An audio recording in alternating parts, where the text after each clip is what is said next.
같이 함께 나눌 말씀은 고린도전서 15장 1절에서 11절입니다. 우리 한 절씩 교독하도록 하겠습니다.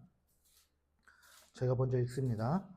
형제들아, 내가 너희에게 전한 복음을 너희에게 알게 하노니 이는 너희가 받은 것이요 또 그 가운데 선 것이라. 너희가 만일 내가 잘한 그 말을 듣게 시키고 헛되이 믿지 아니하였으면 그로 말미암아 구원을 받으리라. 내가 받은 것을 먼저 너희에게 전하였노니 이는 성경대로 그리스도께서 우리 죄를 위하여 죽으시고 장차 죄가 되셨다가 성경대로 사흘 만에 다시 살아나사 게바에게 보이시고 후에 12 제자에게와 그 후에 여겨 형제에게 일시에 보이셨나니 그 중에 지금까지 대다수는 살아있고 어떤 사람은 잠들었으며 그 후에 야고보에게 보이셨으며 그 후에 모든 사도에게와 맨 나중에 완성되지 못하여 난 자 같은 내게도 보이셨느니라. 나는 사도 중에 가장 작은 자라. 나는 하나님의 교회를 받게 하였으므로 사도라 칭함 받기를 감당하지 못할 자니라. 그러나 내가 너희에게서 하나님의 이름을 주신 내게 계신 그의 영광 헛되지 아니하여 내가 모든 사도보다 더 많이 수고하였으나 내가 한 것이 아니요 오직 나와 함께 하신 하나님의 은혜로다. 다 같이 읽겠습니다. 그러므로 나나 그들이나 이같이 전파하매 너희도 이같이 믿었느니라. 아멘. 자, 이제 고린도전서가 이제 거의 다 끝나갑니다. 이제 마지막은 16장인데 이제 15장에서 고린도 교회의 주요 문제들과 현안들에 대해서 마지막으로 다루고 있는 것이 바로 이제 오늘 15장의 말씀이죠. 특히 15장의 말씀은 예수님의 그 부활에 대해서 다루고 있는 것이 바로 오늘 본문이 되겠습니다. 자, 부활. 왜 부활에 대해서 사도 바울이 이야기하고 있을까? 당시 고린도 교회 성도들에게 있어서 이 부활 신앙이 정확하게 잡혀 있지 않았기 때문이에요. 우리가 지난 시간들 쭉 고린도전서를 살펴보면서 고린도라는 지역, 특히 헬라 시대가 다 마찬가지겠지만 그 시대에 이 철학이 발달돼 있었잖아요. 우리가 아는 유명한 철학자들이 다 어디 사람들이에요? 다 헬라인들이잖아요. 고대 그리스인들이란 말이죠. 우리가 7장인가요? 6장인가요? 거기에서 에피쿠로스 학파, 그 다음에 스토아 학파 잠깐 나눴었는데 기억나십니까? 네, 나시는 분도 있고 안 나시는 분도 있고. 자, 그 큰 사조, 철학의 큰 흐름이 이 두 가지, 에피쿠로스, 그 다음에 스토아라고 하는 이 학파의 큰 흐름이 있었는데 이 헬라인들은 그 영향을 많이 받았단 말이에요. 그 영향 가운데에서 살다가 어느 날 사도 바울의 복음을 듣고 예수가 살아계시는구나, 하나님의 아들이시구나, 이게 복음이구나, 예수를 믿어야 구원받는구나를 깨닫고 교회 나오게 되었는데 자기가 지금까지 살아왔던 삶의 터전은 그게 아니었잖아요. 우리나라도 마찬가지죠. 조선시대에 유교의 그 관습에서 살다가 어느 날 예수를 믿었는데 그거 한 번에 다 사라집니까? 안 사라져요. 우리나라 예전에 예배 드릴 때 남자와 여자 자리가 분리되어 있었던 거 아세요? 옛날에는 남자가 앉는 자리, 여자가 앉는 자리. 그래서 기역자나 니은자 같이 요렇게 생겨가지고 서로 볼 수 없어요. 한쪽에서는 남자, 한쪽에서는 여자. 누구만 다 볼 수 있어요? 앞에서 설교하시는 목사님들은 다 볼 수 있지만 서로 볼 수 없어요. 왜 그랬을까요? 그 당시에는 어땠어요? 남녀 칠세 부동서. 네. 그런 문화였단 말이에요. 그게 한순간에 바뀌는 게 아니란 말이에요. 마찬가지로 고린도 교회 성도들도 이제 예수를 믿어 교회에 나오게 되었는데 그 부활의 믿음과 부활의 신앙을 온전히 다 믿기에 걸림돌이 있었어요. 뭐가 있었어요? 아까 말한 그 시대의 철학의 흐름, 사상, 생각들, 이런 것들이 그 마음과 머리와 생각에 자리 잡고 있었다라는 거죠. 많은 신학자들이 유추를 해봅니다. 왜 고린도 교회 안에 부활에 대한 논쟁, 문제가 있었는가? 왜 어떤 교인들은 부활을 믿지 못했는가? 세 가지를 얘기하면 첫 번째는 좀 전에 얘기한 대로 그 에피쿠로스 학파의 영향을 받은 무리들, 사람들, 그러한 성도들은 바로 이 유물론적 사상, 그러니까 두 가지로 나누면서 특히 모든 게 다 물질이다. 영혼도 물질이고 몸도 물질이다. 그래서 죽으면 어떻게 된다? 모든 것이 다 끝난다는 거예요. 다 없어진다는 거예요. 물질이기 때문에. 뭐 종이를 태우면 재가 돼서 사라져요? 안 사라져요? 사라지잖아요. 마찬가지로 우리 육체도 영혼도 심지어 그렇다라는 거예요. 그래서 여기에 포함되어 있던 사람들은 그래서 부활은 없다. 교회를 다니고 예수를 믿는데도 부활은 말도 안 돼. 이렇게 생각했던 거예요. 자, 두 번째는 헬라 철학에는요. 이원론적 사상이 굉장히 강했어요. 그러니까 뭐든지 두 가지로 흙과 백으로 나누는 거죠. 육체와 영혼, 흙과 백. 그러니까 영혼은 불멸하는데 몸은 썩어 없어진다라는 생각을 가지고 있었습니다. 그래서 영은 영적인 것은 선하고 육은 뭐하다? 악하다라는 생각을 가지고 있었어요. 그래서 이원론에 빠져 있는 성도들은 영혼은 구원을 받지만 육체의 부활은 또 있을 수 없다 이렇게 생각하는 사람들이 많았어요. 또 세 번째는 부활은 단순히 우리의 몸이 실제로 부활하는 것이 아니라 그냥 하나의 상징적인 영적인 사건이다 이렇게 이야기하는 사람들도 있었다는 거예요. 그 당시 문화가. 그러므로 영적인 의미만을 가질 뿐이지 육체적인 사건은 아니기 때문에 육체와는 아무 상관이 없다. 무엇이요? 부활이 육체와는 아무 상관이 없다. 이것이 이제 스토아 학파에 빠져 있는 사람들의 주장이었던 거죠. 자, 이게 지금 고린도 교회 안에 부활에 대한 논쟁이 붙은 거예요. 부활이 있다 없다부터 시작해서 어떤 사람은 부활이 완전히 이루어질 수 없다. 또 부활을 믿는 사람 입장에서는 아니다. 부활이 있다. 부활이 된다. 라고 이야기하면서 어떻게 됐어요? 다툼이 일어나고 싸움이 되고 파가 나눠지고 그렇게 됐다는 거죠. 이제 그 상황을 알게 된 사도 바울이 이제 고린도전서를 막바지에 이르러 써가면서 마지막으로 핵심적으로 중요하게 부활에 대한 신앙을 다시 세우기 위해서 지금 부활에 대한 이야기를 하고 있는 거죠. 자, 사도 바울이 오늘 1절부터 11절까지 무엇을 말하고 있는가 한번 살펴보도록 하겠습니다. 자, 1절을 보시면 형제들아 내가 너희에게 전한 복음을 너희에게 알게 하노니 이는 너희가 받은 것이요 또 그 가운데 선 것이라. 여기 앞에 보면은 내가 너희에게 전한 복음을 너희에게 알게 하노니 사도 바울의 글들을 보면 특징이 있는데 내가 무엇을 알게 하다라는 이런 관용구를 사도 바울이 즐겨 씁니다. 여기서 알게 하다, 알다라는 이 동사가 헬라어로 그노리조라는 말인데 나타내다라는 뜻이에요. 어떤 의미냐면 이미 있는데 가려져 있는 것들, 이미 있는 것을 드러내 보인다는 그런 의미인 거예요.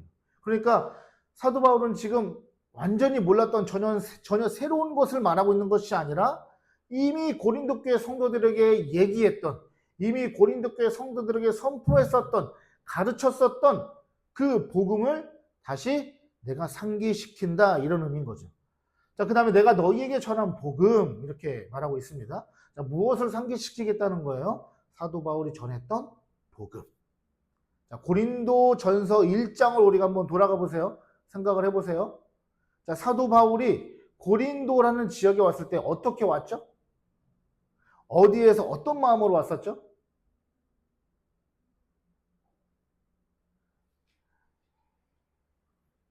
그리스 하면은 그리스의 수도 어디죠? 그리스의 수도. 갑자기 막 세계사로 넘어가고 있어요. 아테네. 성경에서 아덴이라고 나와 있잖아요. 이게 아테네거든요, 거기가. 아테네에서 사도 바울이 실패했어요, 성공했어요? 복음 사역이? 실패했어요.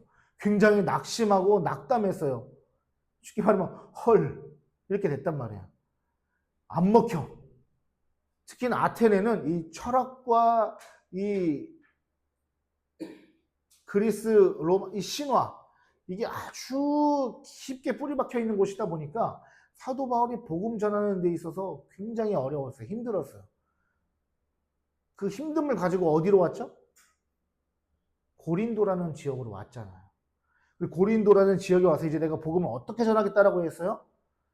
내가 유창한 언변으로 화려한 말로 화려한 수식어를 가지고 복음을 전하는 것이 아니라 어떻게? 있는 그대로 전해야 되겠다라고 복음을 전할 때 어떻게 된 거예요? 고린도 교회라는 이 공동체가 복음의 열매를 맺게 되었다. 기억나시죠 이제? 사도 바울이 이제 그때를 지금 상기시키고 있는 거예요. 고린도 교회 성도들에게. 너희들이 그때 처음 들었던 복음 무엇이냐? 너희들이 감격했던 그 복음 아니냐? 그것을 내가 다시 알게 하겠다. 이런 말씀인 겁니다. 사도 바울은 이 고린도 교회 성도들에게 다시 그때의 기억을 상기시키면서 처음 들었던 복음을 다시 이 성도들이 생각해내고 그 마음속에서 다시 끄집어낼 수 있도록 사도 바울이 지금 정확하게 짚어주고 있다. 그래서 앞으로 내가 이것을 설명해 나아가겠다라는 것을 보여주고 있는 거죠. 자, 2절을 볼까요? 너희가 만일 내가 전한 그 말을 굳게 지키고 헛되이 믿지 아니하면 그로 말미암아 구원을 받으리라. 이거 무슨 말인가? 자, 굳게 지키고라는 말이 있습니다. 이게 헬라어로 케테라는 말인데 붙들다라는 의미예요. 붙들다라는 뜻을 가지고 있어요. 여러분 무엇을 놓지 않기 위해서는 우리가 붙잡아야 할 때 어떻게 붙잡습니까? 살짝 붙잡고 있으니까 아니면 어떻게 붙잡아요? 꽉 붙잡아요. 온 힘을 다해서. 만약에 사람이 누가 이렇게 낭떠러지에 떨어져 있는 사람을 구하려고 딱 잡았어요. 살짝 잡습니까? 꽉 잡습니까? 꽉 잡잖아요. 여러분 우리가 하나님의 말씀, 복음을 지키는 데 있어서 이 굳게 지키다라는 게 바로 그런 의미예요. 꽉 붙잡으라는 거예요. 바울이 자신이 전했던 그 부활의 복음을, 무슨 복음이요? 부활의 복음을. 여러분, 부활을 우리가 중요하게 생각해야 돼요. 부활이 굉장히 중요한 거예요. 이 부활의 복음을 어떻게 하라고요? 꽉 붙잡으라는 거예요. 그 말은 군인이 전투를 치르듯이 전쟁을 하듯이 그 전투적인 신앙을 지킬 때에 어떻게 된다고요? 마지막에 2절 하반절에 보면 구원을 받으리라.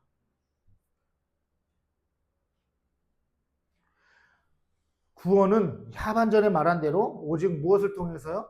부활의 복음을 통해서 받을 수 있다라는 거예요. 그로 말미암아라는 말은 복음을 가리키는 말입니다. 그 복음이 어떤 복음이에요? 바로 부활의 복음이다. 여러분 성도가 부활신앙을 가지고 살아가는 것이 굉장히 중요한 거예요. 그래서 바울은 2절 중반에 이렇게 말하고 있습니다. 헛되이 믿지 아니하면 여기서 헛되이로 번역된 헬라어 에이케라는 말이 어떤 의미냐면 이유 없이 또는 목적 없이라는 뜻을 가지고 있어요. 뭐라고요? 이유 없이, 목적 없이. 그러니까 헛되이 믿지 않으면 이 말은 뭐냐면 목적 없이 믿으면, 이유 없이 믿으면 이런 말인 거예요. 다시 말해서 잘 들으셔야 돼요. 자, 복음에는요 분명한 목적이 있다는 거예요. 여러분 사도 바울이 전한 복음 또한 우리 예수 그리스도 복음의 자체이신 그 예수 그리스도께서 우리에게 주시는 그 구원의 은혜와 복음에는 뭐가 있어요? 분명한 목적이 있다는 거예요. 여러분 우리가 지금 교회 나와서 예배 드립니다. 교회 공동체에 모여서 예배 드리고 신앙생활을 하여 나아가는데 그냥 생각 없이 하는 게 아니라는 거예요. 신앙생활은 분명한 목적을 가지고 신앙생활 하라는 거예요. 사도 바울이 지금 그것을 상기시키고 있습니다. 여러분 예수를 믿고 산다는 것은 죽으면 천국 간다는데 저기 뭐 천국 하늘나라 어디 있겠지? 우주 어딘가에 있나? 이런 관념적이거나 이런 것이 아니고요. 또는 예수 믿으면 복 받는데 라고 하는 헌금 많이 하면 복 주신대 라고 하는 이런 있다가 사라질 지극히 현세적이고 물질적인 그런 데 있는 것이 아니라는 거예요, 여러분. 복음의 목적은 바로 뭐예요? 부활이에요, 여러분. 할렐루야. 여러분들이 예수 믿고 살아가는 것 어디에 있어요? 부활에 있다는 거예요. 우리의 신앙생활의 목적은 부활에 있어요. 무엇을 보고 살아야 돼요? 부활을 바라보고 살아라는 거예요. 할렐루야. 여러분, 부활을 생각하지 않고 사는 그리스도인은 존재할 수 없습니다. 있을 수가 없어요. 마치 이 땅에서의 삶이 전부인 것처럼 그렇게 살아갈 수 없다는 겁니다. 그리스도인임에도 그렇게 살아가는 것을 가리켜서 사도 바울이 오늘 헛되이 믿는다 이렇게 말하고 있는 거예요. 목적 없이 믿는다 이렇게 말하고 있는 거예요.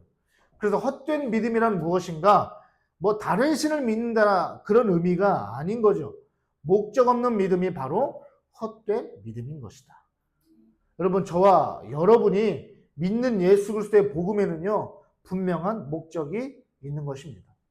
비록 죄의 결과로 인해서 육체의 죽음이 언젠가는 우리를 기다리고 있습니다. 우리도 언젠가 다 죽습니다. 그렇지만 그 죽음 이후에는 반드시 우리의 영혼과 육체가 다시 부활할 것이라는 이 분명한 목적과 믿음을 가지고 사시라는 거예요. 부활의 복음을 굳게 붙드시는 저와 여러분 되시길 주의 이름으로 축원합니다. 이제 바울은 이 부활에 대해서 여러 증인들을 나열합니다. 그러니까 부활이 실제다, 진짜 있는 것이고 앞으로 이루어질 것이다라는 것을 바울이 확실하게 논증해 나아가기 위해서 무엇을 얘기하냐면 부활의 그 산 증인들을 지금 열거하면서 자신의 주장과 그 신빙성을, 확실성을 논증해 나가고 있는 거죠. 3절부터 3절 보겠습니다. 내가 받은 것을 먼저 너희에게 전하였느니 이는 성경대로 그리스도께서 우리 죄를 위하여 죽으시고. 바울은 우선 고린도 교회 성도들에게 자신이 전한 복음이 바울 자신도 받은 것이다 라는 것을 전제하고 있어요. 자기가 새롭게 만들어내는 것이 아니라는 거예요. 자기도 받은 것이다. 그렇다면 바울은 복음을 어떻게 받았습니까? 예수 그리스도를 직접 만남으로 인해서 그 복음을 깨닫게 되었고 예수 그리스도께서 실제로 부활하셨다는 것을 사도 바울은 알게 되었어요. 자, 갈라디아서 1장 11절과 12절의 말씀을 보면 사도 바울이 이렇게 말하고 있습니다. 형제들아, 내가 너희에게 알게 하노니 내가 전한 복음은 사람의 뜻을 따라 된 것이 아니니라. 이는 내가 사람에게서 받은 것도 아니요 배운 것도 아니요 오직 예수 그리스도의 계시로 말미암은 것이라. 이렇게 사도 바울이 말했습니다. 주님으로부터 직접 받은 거예요. 자, 그렇다면 바울은 언제 예수님 만났죠? 예수 그리스도를 언제 만났습니까? 교회를 핍박하고 박해할 때 만났어요. 사도행전 9장을 보실까요? 우리 사도행전 9장을 보겠습니다. 사도행전 9장 1절부터 5절까지의 말씀을 제가 한번 쭉 읽겠습니다. 사울이 주의 제자들에 대하여 여전히 위협과 살기가 등등하여 대제사장에게 가서 다메섹 여러 회당에 가져갈 공문을 청하니 이는 만일 그 도를 따르는 사람을 만나면 남녀를 막론하고 결박하여 예루살렘으로 잡아오려 함이라. 사울이 길을 가다가 다메섹에 가까이 이르더니 호련히 하늘로부터 빛이 그를 둘러 비추는지라. 땅에 엎드러져 들음에 소리가 있어 이르시되 사울아 사울아 내가 어찌하여 나를 박해 하느냐 하시거늘 대답하되 주여 누구시니까 이르시되 나는 내가 박해하는 예수라. 1절을 보면요 살기가 등등하여. 여러분 바울의 이름이 바뀌기 전입니다. 예수님을 믿기 이전에 이름이 사울이었어요. 그때 사도 바울이 어땠다고요? 살기가 등등이다. 살기가 뭐예요? 네, 사람을 죽이는 그 눈과 그 입에서 몸에서 그게 막 뿜어져 나오는 거야. 옆에서 보기만 해도 그 눈빛만 봐도 굉장히 두려울 정도로 사도 바울이 살기가 등등했다. 누구를요? 그리스도인들을 죽이기 위해서. 눈에 혈안이 돼 있었다. 걸리기만 하면 죽는 거예요. 예수 믿는 사람 바울한테 걸리기만 하면 죽는 거예요. 자, 2절. 예수님을 만나기 이전에 바울의 이름이 사울이었죠. 그 사울이 다메섹으로 가서 다메섹에 그리스도인들이 많이 있다라는 얘기를 듣고 예루살렘으로 이제 거기도 죽이는 것도 아니고 예루살렘까지 잡아오려고 그리스도인들을 계획을 세웁니다. 잡아오려고. 3절에 보니까 다메섹으로 가던 바울이 드디어 어떻게 됩니까? 하나님의 강한 빛이 사도 바울을 둘러쌉니다. 그러면서 사도 바울 어떻게 되죠? 눈이 멀어버려요. 4절 예수님이 말씀하십니다. 사울아 사울아 네가 어찌하여 나를 박해하느냐. 예수님의 이 질문에 바울이 어리둥절했을 거예요. 무슨 말이지? 이해가 안 되었을 거예요. 자, 그 이유가 5절에서 나오죠. 5절 대답하되 주여 누구시니까? 여러분 바울이 이 질문을 왜 했을까요? 자, 4절에서 예수님이 뭐라고 했죠? 지금 아직 몰라요. 누군지 예수님이 정체가. 사울아 사울아 네가 어찌하여 나를 박해하느냐라고 하는 음성이 들릴 때 사도 바울이 어떻게 했어요? 누구세요? 이렇게 물어봤다는 거예요. 왜 그런 질문이 나왔겠어요? 사도 바울이 박해하는 대상은 누굽니까 지금? 예수를 믿는 사람이에요. 사도 바울은 예수님을 박해한 적이 없어요. 예수님에게 관심이 있는 것이 아니라 예수를 믿는 사람들을 죽이는 데 관심이 있었단 말이에요. 그런데 갑자기 네가 왜 나를 박해하냐라고 하는 예수님의 그 음성이 들릴 때 사도 바울은 아마 뒤통수를 짱땡 하고 맞은 그런 느낌과 생각이 들었을 거예요. 바울은 아직 정확하게 누군지 몰랐지만 자신이 핍박하고 박해하는 대상은 아닌 것 같다는 생각이 들었기 때문에 누구세요? 라는 질문이 나오게 된 거죠. 바울은 예수를 믿는 사람을 박해했지 예수님을 박해하지 않았어요. 지금처럼 눈이 멀게 할 정도의 강한 빛 가운데의 음성이 들려오는 그런 존재를 바울은 박해한 적이 없기 때문인 거죠. 그래서 바울은 사울아 네가 왜 나를 박해하냐라는 질문 앞에 네? 누구세요? 라는 반응이 나온 거죠. 그리고 예수님이 뭐라고 하셨어요? 나는 네가 박해하는 예수라. 이때 사도 바울의 마음은 다 녹아져 내리는 거예요. 깜짝 놀랐을 거예요. 나는 지금까지 예수 믿는 사람을 박해했는데 그 예수 믿는 사람을 박해한 것이 누구를 박해한 거라고요? 예수를 박해한 거라는 거예요. 여러분 우리가 교회 생활하면서 이거 중요하게 생각해야 돼요. 교회 공동체 안에서 신앙생활하면서 서로 성도 간에 싸우고 마음을 상하게 하고 아프게 하는 것 누구를 아프게 하는 거예요? 예수님 아프게 하는 거예요. 성도가 서로 핍박하는 건 누구를 핍박하는 거예요? 예수를 핍박하는 거예요. 그래서 사도 바울의 복음서를 보면 사도 바울이 뭘 그렇게 강조합니까? 우리가 지금까지 고린도전서를 보면서 정말 중요한 사도 바울이 그렇게도 계속해서 강조한 게 있어요. 뭐예요? 교회는 그리스도의 몸이다. 할렐루야. 왜 사도 바울이 그걸 강조했겠어요? 나는 지금까지 예수 믿는 사람을 박해했는데 알고 보니 깨닫고 보니 그게 누구를 박해한 거였다고요? 예수를 박해한 거였다는 거예요. 그래서 사도 바울이 그렇게도 교회의 머리는 예수 그리스도시요 우리는 그의 지체, 몸, 가지다. 여기에 중점을 두고 있었던 거예요. 그래서 교회 안에서 누군가를 아프게 하고 실족하게 하는 것 바로 예수님의 마음을 아프게 하는 것이다 라는 것을 우리는 기억해야 될 줄 믿습니다. 바울은 이렇게 만나본 적도 없고 말로만 들었던 예수 그리스도를 실제로 만났고 부활하신 예수 그리스도를 경험하게 된 거예요. 이미 죽어서 없어진 그 예수, 말로만 들었던 예수가 실제로 내게 나타나셔서 음성으로 말씀으로 임하실 때 예수님이 살아 계시다라는 것, 부활하셨다라는 것을 사도 바울이 이제 어떻게 했어요? 그의 온 몸이 전인격적으로 경험한 거죠. 그래서 사도 바울은 부활의 복음에 대해서 신빙성을 더하고 있는 거예요. 먼저 너희에게 전하였노니. 다시 본문으로 돌아와서 여기서 바울은 먼저 너희에게 전하였다라고 했어요. 먼저라는 말이 여기서는 시간적인 순서를 말하는 게 아니에요. 이게 시간적인 순서라는 차원에서 먼저로 생각하면 오해가 일어날 수 있어요. 왜냐하면 사도 바울의 복음을 처음 전한 곳이 고린도 교회예요? 아니거든요.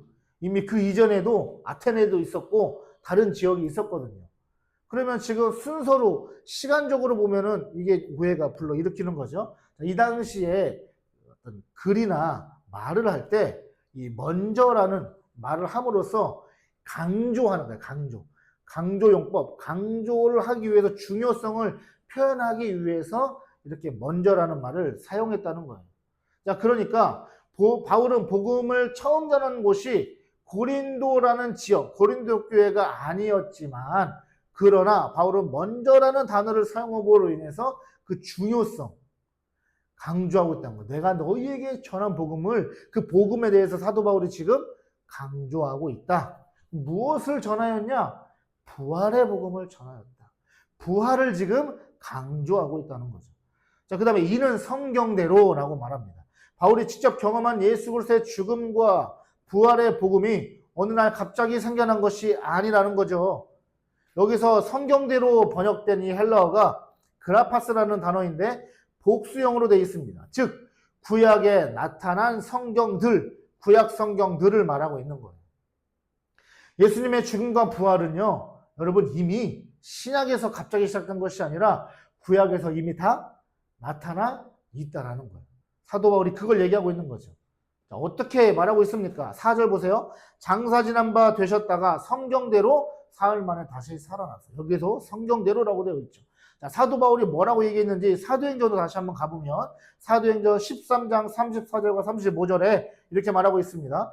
또 하나님께서 죽은 자 가운데서 그를 일으키사 다시 썩음을 당하지 않게 하실 것을 가르쳐 이르시되 내가 다윗의 거룩하고 미쁜 은사를 너희에게 주리라 하셨으며 또 다른 시편에 일렀으되 주의 거룩한 자로 썩음을 당하지 않게 하시리라 하셨느니라. 자, 그렇다면 사도 바울이 언급한 이 말씀의 출처가 어디였을까? 먼저 사도행전 13장 34절의 말씀은 이사야서 55장 3절의 말씀을 인용한 거예요. 이사야 55장 3절의 말씀을 보면 너희는 귀를 기울이고 내게로 나와 들으라. 그리하면 너희의 영혼이 살리라. 내가 너희를 위하여 영원한 언약을 맺으리니 곧 다윗에게 허락한 확실한 은혜니라. 누구를 말하고 있는 걸까요? 다윗의 왕조가 영원할 것이라고 하는 다윗 언약. 그 다윗 언약은 곧 누구를 말하는 거예요? 예수 그리스도를 말하고 있는 거예요.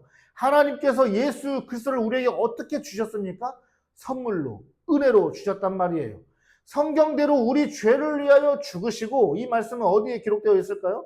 바로 그 메시아의 고난을 예언하는 이사야서 53장입니다. 이사야 53장 4절과 5절, 6절에 이렇게 기록되어 있죠. 그는 실로 우리의 질고를 주고 우리의 슬픔을 당하였거늘 우리는 생각하기를 그는 징벌을 받아 하나님께 맞으며 고난을 당한다 하였노라. 그가 찔림은 우리의 허물 때문이요 그가 상함은 우리의 죄악 때문이라. 그가 징계를 받음으로 우리는 평화를 누리고 그가 채찍에 맞음으로 우리는 나음을 받았도다. 우리는 다 양 같아서 그릇 행하여 각기 제 길로 갔거늘 여호와께서는 우리의 모두의 죄악을 그에게 담당시키셨도다. 자, 그러면 사도행전 13장 35절의 말씀은 무엇을 설명하는 것일까? 이 말씀은 시편 16편 10절의 말씀이에요. 시편 16편 10절의 말씀을 보니까 이는 주께서 내 영혼을 스올에 버리지 아니하시며 주의 거룩한 자를 멸망시키지 않으실 것임이니이다. 여러분, 이 시편의 말씀은요, 다윗의 시입니다. 다윗의 시이지만 궁극적으로 예수 그리스도의 부활을 예표하는, 예언하는 내용인 거예요. 이처럼 사도 바울은 이미 많은 구약의 성경들에서 예수 그리스도의 죽음과 부활을 증거하고 있고 구약에서의 메시아와 그리고 역사적 실존의 예수가 동일한 분이심을 논증하고 있다는 거죠. 바울은 예수 그리스도의 부활이 곧 사실이라는 것을 강조하고 있는 거예요. 자, 5절. 게바에게 보이시고 후에 12 제자에게와. 자, 이제 바울은요, 5절, 6절, 7절, 8절에서 부활하신 예수님께서 사람들에게 나타나신 사건과 그리고 부활의 증인들을 나열하면서 부활이 실제적 사건이었음을 논증하고 있습니다. 자, 바울은 먼저 게바를 언급하는데 게바가 누구죠? 우리 지난주 토요일 날 설립 예배 드릴 때 설교하신 목사님께서 말씀하셨었어요. 이것을. 자, 게바는요, 베드로의 히브리식 표현이에요. 히브리어 발음이에요. 근데 사실 예수님께서 가장 먼저 부활하셔서 부활의 몸으로 나타내 보이신 그 두 명의 사람은 누구였을까요? 가장 예수님의 그 부활의 몸을 먼저 목격한 사람은 그럼 막달라 마리아와 다른 마리아 두 여인이었어요. 두 여인이 먼저 예수님을 만났어요. 그런데 지금 바울은 누구를 먼저 말하고 있어요? 게바, 베드로를 말하고 있다는 거죠. 왜 먼저 베드로를 언급했을까? 왜냐하면요, 베드로는 당시 초대교회 성도라면요, 누구나 알 수 있는 바로 교회의 수장이었기 때문에 그런 거예요. 그의 신분이 확실하기 때문에 그런 거예요. 베드로라고 하면은 다 아는 거예요. 그 당시 초대교회 성도들은. 그러니까 신분으로 말하자면 뭐 더 이상 말할 게 없는 거죠. 예수님의 수제자였고, 그리고 또한 예수님께서 베드로의 신앙 고백 위에 교회를 세우셨으니까 어느 누가 봐도 베드로가 부활하신 예수님을 만났다는 사실이 바로 확실한 증거가 되기 때문에 바로 베드로를 언급한 거예요. 자, 그리고 누구를 만나셨습니까? 나머지 제자들을 만나셨어요. 그런데 예수님께서 부활하셨을 때는 제자가 몇 명이었을까요? 와우, 기가 막힙니다. 11명. 어떻게 하셨어요? 오늘 말씀을 미리 읽고 오셨나? 미리 공부하고 오셨나? 11명이었어요. 왜 11명이었죠? 네, 한 명 빠졌어요. 누구예요? 예수님을 판? 그렇죠. 12명에서 한 명 빠졌으니까 11명 맞죠? 가룟 유다가 어떻게 해서 스스로 생을 마감했죠. 먼저 가버렸어요. 그래서 11명이 되었습니다. 그런데 베드로는 지금 여기서 보니까 12 제자라고 하고 있어요. 왜 12 제자일까? 예수님께서 승천하신 후에 제자들과 그리고 제자들을 포함한 120명의 사람들이 다락방에 모여서 회의를 하는데 그 회의를 베드로가 주재를 합니다. 회의를 주재하면서 원래 제자가 12명인데 한 명이 먼저 갔다. 12명을 채워야 되는데 그 한 명을 채워야 되는데 이 하나님 나라 위한 복음의 사역을 봉사와 사도의 직분을 수행할 한 명의 제자를 우리가 뽑자. 어떻게 뽑을 것이냐? 기도하면서 성경의 방법대로 제비를 뽑자. 이렇게 된 거예요. 제비를 뽑았습니다. 그래서 거기에서 마띠아라고 하는 사람이 뽑혀서 12명, 12번째 제자에 포함이 된 거예요. 사도 바울은 그 12명의 제자를 말하고 있는 거예요. 그들이 모두 다 예수님의 부활을 직접 눈으로 보고 경험하고 목격한 사람들이라는 거죠. 자, 6절, 본문의 6절. 그 후에 500여 형제에게 일시에 보이셨나니 그 중에 지금까지 대다수는 살아있고 어떤 사람들은 잠들었으며 대다수는 살아있다. 직접 눈으로 보고 경험한 사람들로서 부활의 증인들을 말하고 있죠. 바울이 이들을 언급하는 이유가 무엇이겠어요? 부활의 확실성과 진실성을 정확하게 또 강력하게 피력하기 위한 거예요. 고린도 전후서가 50년대 초중반에 기록된 것으로 봅니다. 예수님의 부활 사건이 일어난 지 불과 20년밖에 안 됐어요. 이때로부터 사도 바울이 고린도전서를 쓸 때 불과 20여 년 전에 예수님이 십자가에서 죽으시고 부활하신 거예요. 따라서 바울은 부활 사건에 대한 목격자들을 그동안 충분히 만날 수 있었을까요? 없었을까요? 만날 수 있었다라는 거죠. 또한 당시에는 신약 성경이 완성되지 않았기 때문에 목격자들의 증언을 굉장히 신빙성 있게 받아들였어요. 이렇게 오늘날하고 틀려요. 오늘날은 뭐가 중요해요? 말이 중요해요? 문서가 중요해요? 문서가 중요해요. 문서를 정확하게 하기 위해서 또 뭐예요? 공증하는 거잖아요. 그렇죠? 지금은 그래요. 근데 이 당시에는 뭐가 중요했어요? 전승이 중요했어요. 무슨 전승? 말로 하는 전승. 우리나라 옛날에 전래동화, 전래미녀가 막 타고 내려오잖아요. 그렇죠? 홍길도, 어떤 미녀, 전래동화 다 구전으로 내려왔잖아요. 그렇죠? 이 당시도 마찬가지예요. 글을 읽고 쓸 수 있는 사람이 많지 않았을 뿐더러 그리고 성경을 그렇게 많이 볼 수 있지도 않았고 이렇게 누구나 갖고 있을 지금처럼 그런 시대가 아니었어요. 그래서 자기가 경험한 거, 눈으로 본 거, 들은 것을 어떻게 합니까? 정확하게 그것을 말하는 것을 중요하게 여겼어요.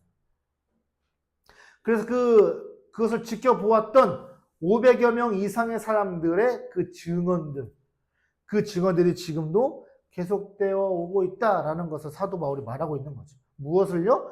부활의 사실을. 7절. 그 후에 야고보에게 보이셨으며 그 후에 모든 사도에게와. 여기서 야고보는 제자 중에 야고보가 아닙니다. 예수님의 동생인 육신의 동생인 야고보를 말합니다. 여러분, 예수님이 살아계실 때 공생의 기간에 야고보는요 예수님을 따라다니지 않았어요. 예수님을 따라다니지 않았다는 것은 신뢰하지 않았다는 거예요. 하나님의 아들로서 믿지 않았다는 거예요. 그런데 그 동생 야고보가 예수님의 부활을 경험하고서 어떻게 됐어요? 그때 진짜 깨닫게 된 거예요. 하나님의 아들이셨구나. 그 초대교회에 아주 베드로와 함께 초대교회를 이끌어가는 중요한 핵심 인물, 핵심 지도자가 된 거죠. 자, 바울이 여기서 주의 형제 야고보를 언급한 이유는 예수의 부활이 바로 역사적 사실이다라는 것을 강조하기 위한 거예요. 자, 그리고 모든 사도에게와 부활하신 예수 그리스도를 목격하고 부활의 증인이 된 유대 그리스도인들을 가리키고 있습니다. 자, 8절. 맨 나중에 만석되지 못하여 난 자 같은 내게도 보이셨느니라. 자, 이제 마지막으로 바울은 자신을 언급합니다. 맨 나중에 가장 하찮은 존재라는 의미를 담고서 언급하고 있어요. 맨 나중이라는 말이 어떤 말이라고요? 어떤 의미라고요? 하찮은 존재. 자, 그리고 또한 만삭되지 못한 게 뭘까요? 무엇을 말하면 유산이나 낙태를 가리켜요. 그리고 흔히 옛날 말로 칠삭둥이, 팔삭둥이라고 그러죠. 7개월 만에, 8개월 만에 난 만삭되지 못한 자. 이 표현은요, 이 당시에 욕이었어요. 옛날에도 칠삭둥이라 팔삭둥이라는 말이 좋은 말이에요? 별로 안 좋은 말이에요? 그렇게 말한 게 안 좋은 말이었어요. 비하하는 말, 놀리는 말이었잖아요. 마찬가지로 이 당시에도 만삭되지 못한 자라는 것은 그를 깎아내리고 욕하고 비방하는 말이었어요. 즉 어떤 의미일까요? 바울이 자기 자신을 가리켜서 스스로 나는 만삭되지 못한 자다 이렇게 말하는 것은 나 같은 이런 바보 같은, 심지어 나 같은 이런 만삭되지 못한, 낙태나 유산되거나 다 채우지 못하고 태어나는 그런 정말 병신 같은 그런 나, 이렇게 무가치하고 비천한 나, 아무 쓸모없는, 사람들이 놀리는 손가락질 받을 만한 그런 나 같은 그런 자에게 어떻게 하셨다? 예수님이 나타나 보이시고 내게 복음의 은혜를 베풀어 주셨다. 사도 바울이 이렇게 말하고 있는 거예요. 그 복음을 전하는 사도로 부르신 주님의 그 놀라운 영광과 은혜를 생각하면 설명할 길이 없음을 표현하고 있는 거죠. 자, 9절, 10절, 11절입니다. 마지막으로. 나는 사도 중에 가장 작은 자라. 나는 하나님의 교회를 박해하였으므로 사도라 칭함 받기를 감당하지 못할 자니라. 그러나 내가 나된 것은 하나님의 은혜로 된 것이니 내게 주신 그의 은혜가 헛되지 아니하여 내가 모든 사도보다 더 많이 수고하였으나 내가 한 것이 아니 오직 나와 함께 하신 하나님의 은혜로라. 부활의 복음을 경험한 사람은요, 부활을 꿈꾸고 부활을 실제로 여기고 그 부활이 신앙의 목적인 사람은 자기 자신을 어떻게 여깁니까? 겸손히 낮게 여기는 거예요. 왜요? 이 땅에서의 삶이 전부가 아니기 때문에. 이 땅에서 잘 먹고 잘 살든 이 땅에서 내가 누구보다 높고 낮든 이게 중요한 게 아니기 때문이에요. 무엇이 중요해요? 나같이 비천한 만삭되지 못한 자에게 복음의 은혜를 주시고 부활의 은혜를 주신 그 하나님 예수 그리스도의 은혜를 생각하면 얼마나 크고 놀라운지, 그래서 자신을 어떻게 여깁니까? 겸손히 낮게 여기는 거예요. 그것이 하나님의 은혜인 줄 아는 거죠. 마지막 11절. 그러므로 나나 그들이나 이같이 전파하며 너희도 이와 같이 믿었느니라. 말씀을 정리하겠습니다. 여러분, 부활신앙이 우리에게 주는 의미가 무엇이겠어요? 이 세상에서의 삶이 끝이 아니라는 거예요.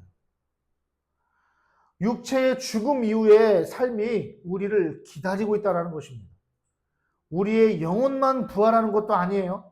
혹시나 그렇게 생각하시는 분이 계세요? 절대 아닙니다. 영혼만 다시 살아나는 게 아니에요. 무엇도 살아나요? 그리고 저와 여러분의 이 육체, 이 육체도 부활한다는 거예요. 다시 살아난다는 거예요.